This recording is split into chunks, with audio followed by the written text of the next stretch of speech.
Thank you so much for being on the programme. I'm very excited to speak today about such an important issue.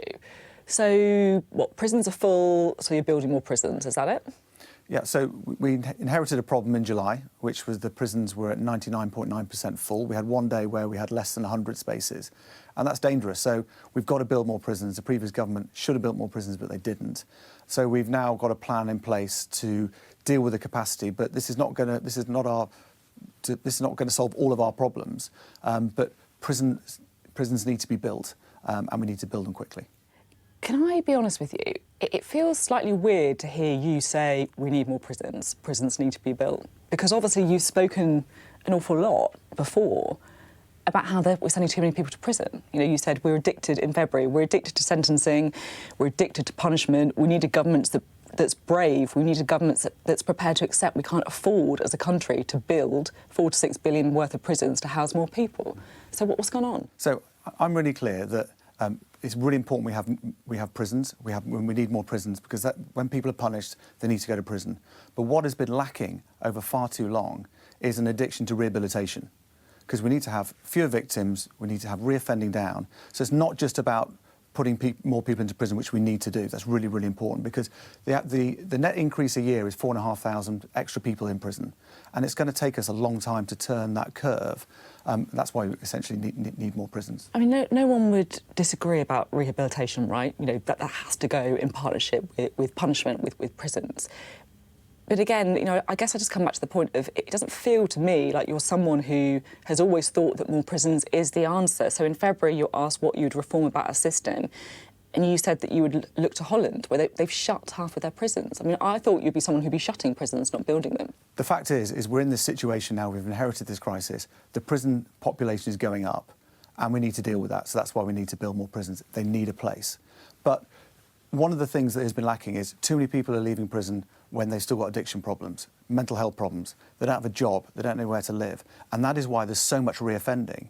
80% of offending is reoffending. That's why the prisons are getting so full, is because of people not getting, you know, they're leaving prison as better criminals, not better citizens, and that's not right. And that has been my passion. What can we do to turn this around? But it's going to take a long time, but to get there, we need to build more prisons. If you use international examples, Holland is a really good example. Let me give an example about in Texas. So in Texas, 14 years ago, they decided, you know, they still need to, you know, they need to build more prisons, but they couldn't afford to keep building more and more and more. So they changed strategy. Crime is now down 30%, and they've shut 16 prisons.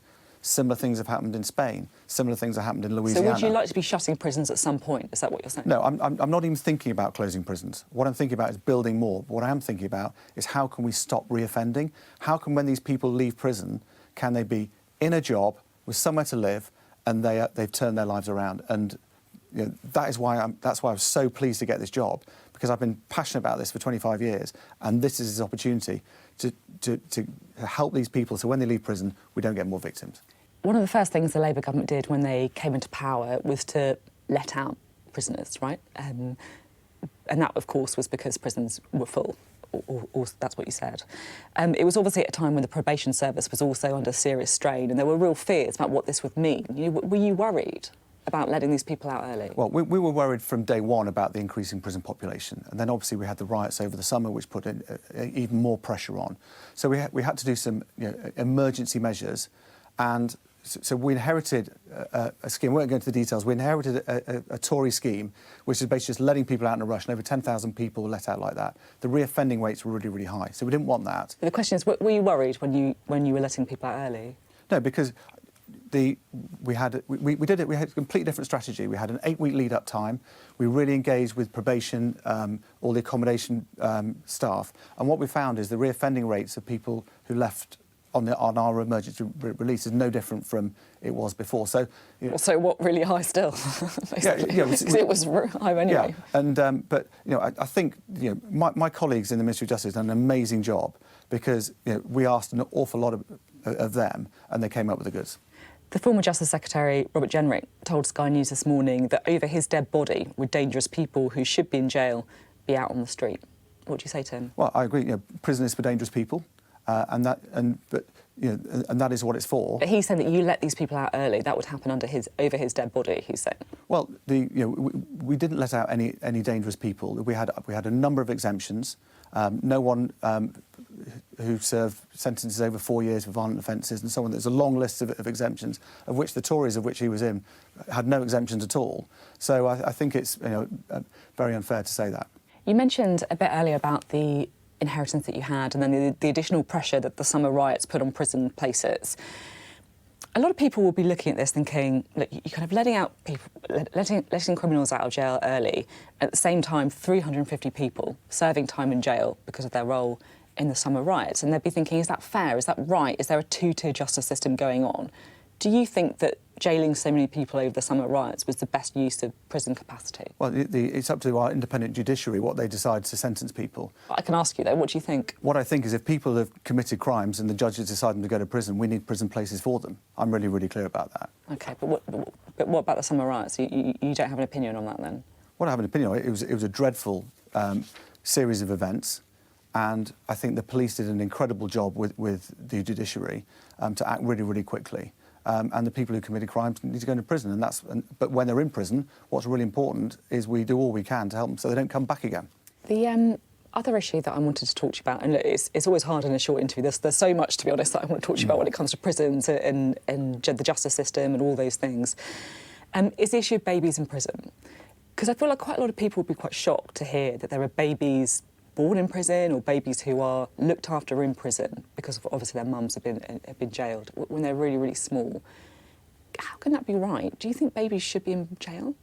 It's a really difficult area. When I was a kid, my mum was a foster carer, and she used to foster a lot of the babies whose mums were in prison. So I used to spend a lot of time sitting outside Style Women's Prison while my mum took the babies in on a visit. So it's something I find it's a really complex problem. The fact is that the best place for a baby is with their mother. But unfortunately, when their mother is in prison, it causes lots of problems. I've been to a number of mother and baby units in prisons, and the staff do an amazing job helping the mums and their babies. But one of the challenges I have is that there are amazing volunteers at Style that go in and take the babies out for a couple of days a week, so they get used to normal life. Take them to the supermarket and so on. There's a very small number of babies in prison with their mothers, but I think it's an area that hopefully the Women's Justice Board will be looking at as well. So we start that in January, and the number of areas that we're going to cover. So we need to look at that. So it's something that you think you'd like to look personally at, is it? It's something I think we really need to look at because what I'm really focused on is what is the right thing for women in prison. 80% of women are in prison for non-violent offences, and I'm sure when you've been into women's prison, you'll see there are a lot of people who need to be there. There's also a lot of people who are actually very ill, and it's a case. You don't need to be there, you think? Well, I think there are a number of there who we should have diverted earlier on in their criminal time away from custody. Because a lot of women in prison are victims themselves, and we need to make sure that prison is for the right people. And and the Women's Justice Board, I think, is the right format to really look at all that. Well, it'd be great to sort of speak. It's obviously something that you're looking into. It'd be good to potentially talk to you about it a bit more in the future. I also wanted to ask about the Reform UK MP James McMurdoch. Now, court documents show that he was convicted in 2006 for repeatedly kicking his girlfriend. Someone in his party have disputed the details of that case. But I wanted to ask you about it because I talked to Richard Tice about it this week, and he said, we live in a Christian nation. We believe in redemption. You've done your bit, you've done your sentence, you move on. I think that's a great thing. Do you agree with Richard Tice, or do you have any issues with James McMurdoch remaining an MP? I mean, I don't know anything about the case, but what I do know is that when prisons work well, they can rehabilitate people. But it's not just about what the prison can do, it's what the offenders can do themselves. And there are a number of people who leave prison and go on to have fantastic lives. They form loving relationships, they have jobs, they're colleagues of yours probably and mine. But there are too many people who are just reoffending over and over again. Do you think Parliament should lead the way in employing more ex-offenders? Well, it's a conversation I'm having with colleagues across the whole public sector.